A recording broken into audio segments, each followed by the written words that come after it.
اعوذ باللہ من الشیطان الرجیم بسم اللہ الرحمن الرحیم محمد الرسول اللہ والذین معہ اشداء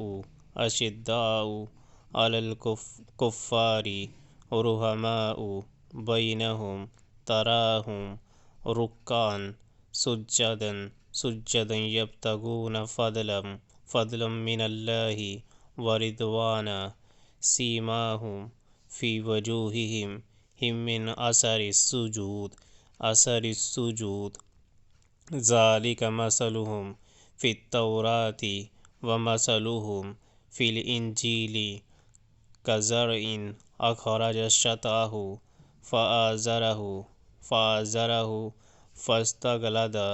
فاستغلظ فاستوى علی سوقہ يعجب الزراء لیغیظ بہم الکفار وعد اللہ الذین آمنوا وعملوا الصالحات منہم مغفرۃ واجرا عظیما۔ محمد صلی اللہ علیہ وآلہ وسلم اللہ کے رسول ہیں، اور جو لوگ ان کے ساتھ ہیں وہ کفار پر سخت اور آپس میں رحیم ہے۔ تم جب دیکھو گے انہیں رکوع و سجود اور اللہ کے فضل اور اس کی خوشنودی کی طلب میں مشغول پاؤ گے۔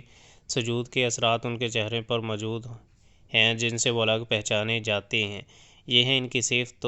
تورات میں اور انجیل میں ان کی مثال یوں دی گئی ہے کہ گویا ایک کھیتی ہے جس نے پہلے کونپل نکالی، پھر اس کو تقویت دی، پھر وہ گدرائی، پھر اپنے تنے پر کھڑی ہو گئی۔ کاشت کرنے والوں کو وہ خوش کرتی ہے تاکہ کفار ان کے پھلنے پھولنے پر جلیں۔